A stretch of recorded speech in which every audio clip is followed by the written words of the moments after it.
Right, hello everybody, welcome back to another F1 related video where I will be going over the Miami Grand Prix and just having a review of it all. So I'll first talk about all the key highlights that happened in the race, I'll then talk about where everyone finished, and then I'll finish off the video talking about anything major that came up throughout the weekend.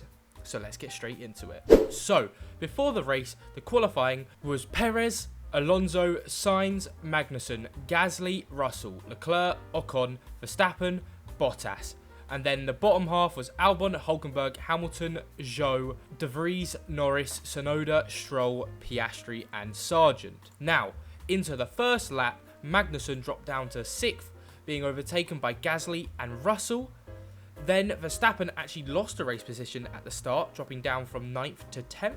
Then on lap 4, Leclerc overtook Magnussen, but re-overtaken the following corner, being stuck behind him for a lot of the race. On lap 8, Russell got overtaken by Verstappen for 5th. Lap 9, Verstappen overtook Gasly for 4th, with Russell following Verstappen through as Gasly left the door wide open.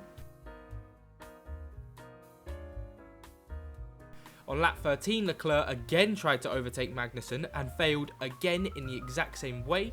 On lap 14, Verstappen lunged Sainz for 3rd, with him then overtaking Alonso on the next lap. Sainz then picked up a penalty when stopping for his pit stop, as he locked up all his tyres and then sped into the pit lane as he couldn't slow down his car. Alonso then overtook Sainz after the pit stops for a net 3rd. Again on lap 37, Leclerc overtook Magnussen, but again fails to do so. And also on the same lap, Russell overtook Sainz for 4th place. Finally, on lap 38, Leclerc overtook Magnussen. After multiple attempts, he finally did it. Then Verstappen had a pit stop on lap 46, which then led to Perez re-overtaking him for the lead. But then on lap 48, due to Verstappen being on fresher tyres, he then overtook Perez with a bit of fighting, but after that breezed through the rest of the race, finishing 1st place. And then lap 53, Leclerc passed Gasly, and then Hamilton also got past Gasly on the same lap, later hunting down Leclerc, which he then overtook on lap 55. And that was the end of the race. Now, the race results were as followed. Verstappen, Perez, Alonso, Russell, Sainz, Hamilton, Leclerc, Gasly, Ocon, Magnussen, Tsunoda, Stroll, Bottas, Albon, Hulkenberg, Zhou, Norris, De Vries, Piastri, Sargent. Whew. And that's how they all went. Now let's talk about any talking points that happens. And then I think the main one was, I believe this was the first race this season with no DNFs. Which also meant it was a very boring race. There was no safety car, no nothing like that.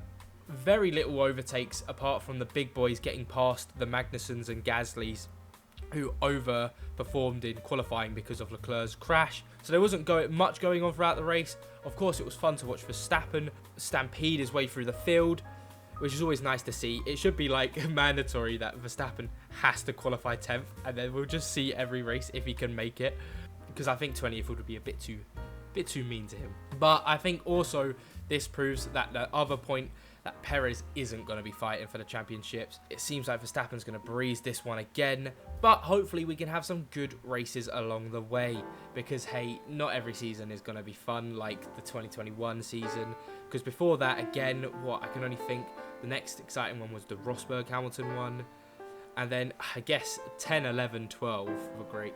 But every now and then we get a few bad seasons, so I think this will be one.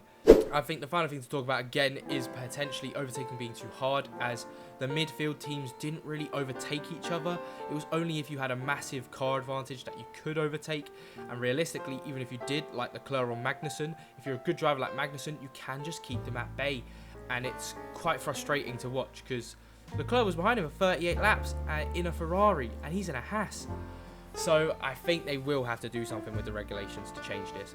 But yeah, I think that about wraps it up. This was a quick video, just a little race review of Miami. So hey, I'll see you all in the next video. Good night.